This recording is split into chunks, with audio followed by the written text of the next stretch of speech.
All right, welcome to another episode of the Ask Swenk Show. This is episode 48. And on today's episode, we are going to talk about being transparent with your employees so they can make better decisions and really help you scale the agency to where you are trying to go. I'm Jason Swenk, and I'm answering your questions. And this is Ask Swenk.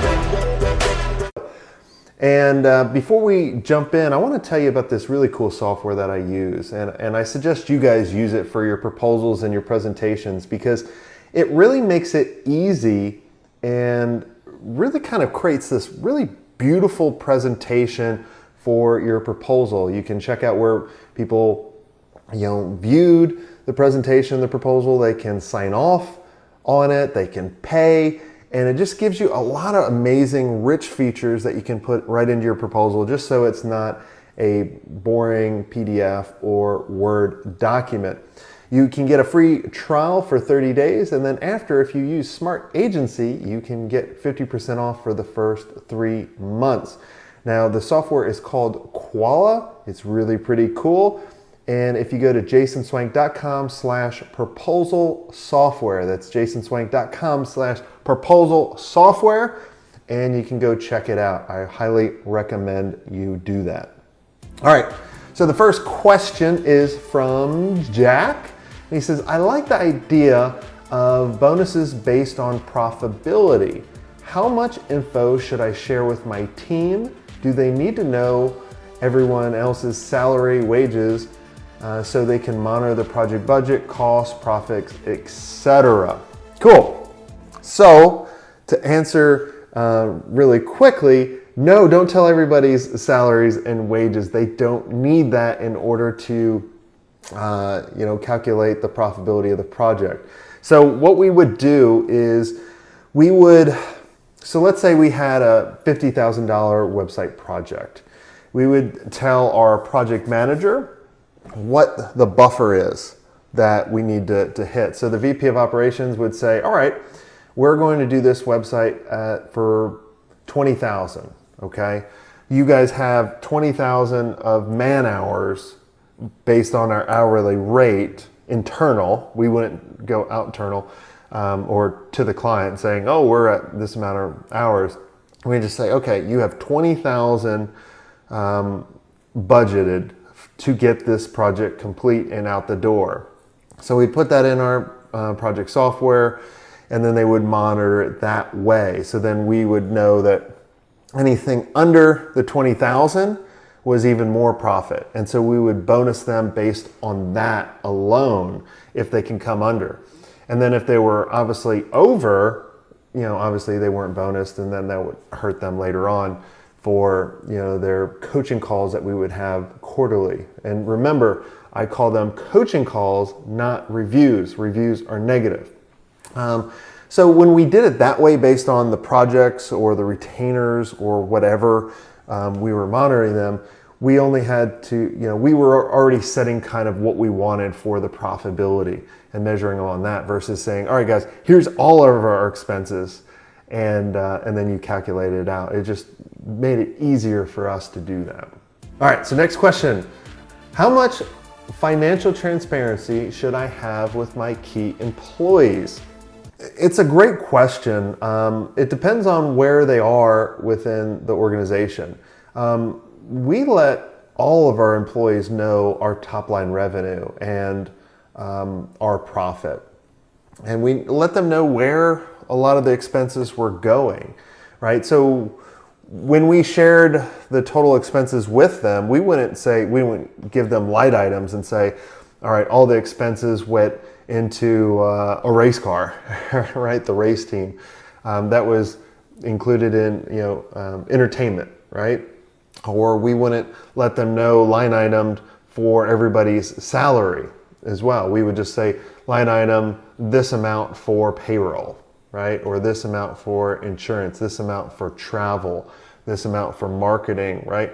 And so they would see the line item, or they would see the top echelon of the expenses, and then they would see the revenue. Now they wouldn't see the revenue per client, but they would see the top. And then we would, say, we would share with them, here's our quarterly goals, here's our yearly goals, right? And then we would say, come up with goals in order to help us attain these.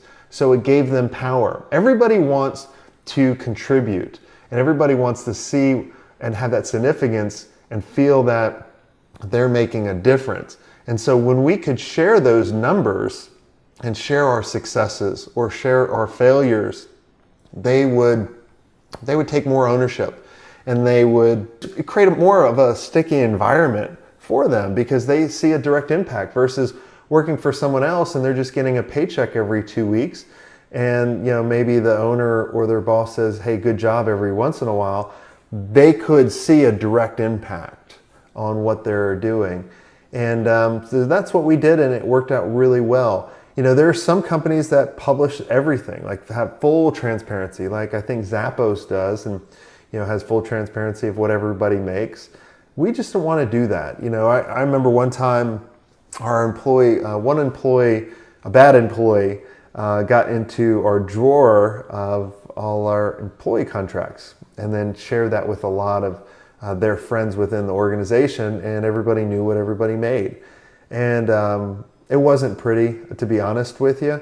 So I would not tell you to share everybody else's salary if there's a big, delta between them, because some people are going to come in at different times. Some people are worth more to the organization, and you need to pay them more. So depending on when they came in, and so some people's feelings are going to get hurt, and then they're going to feel undervalued, and so I wouldn't share that. All right, so the next question is also from Jack. Will employees get resentful knowing how much the CEO or owner makes? Not necessarily, and I'll tell you what we did. We let our employees know our salary of what we made. Now, we did not share with them our distributions or the dividends that we were paying ourselves, right? Or all the kind of perks that you can actually write off being an owner. So we would say, okay, yeah, we're at 150,000. You're at 100,000. We're the owners. We should be getting this, right? And so we shared our salary with most of our employees. Now, we didn't share the distributions, and the distributions were always obviously a lot more than the salary. So, and sometimes, we had salespeople making more than our salary. And we would celebrate that. We'd be like, cool, you went past us. And we were fine if some employees made more than us on the salary part. We just knew, hey, we own the company. So we benefited in the long run. We made all the decisions, right? We had all the risks. And so that's what I would tell you to do. I mean, in the States, we just paid ourselves a rather low salary. So we could, avoid, payroll taxes in the most part. And then we would pay ourselves more on the distributions and all the other perks that you actually get. All right, cool. All right, until next time, make sure you submit your questions. I love the questions coming in for Ask Swenk. I love answering them, and chat with you soon. I want you to join the conversation. Make sure you comment and subscribe.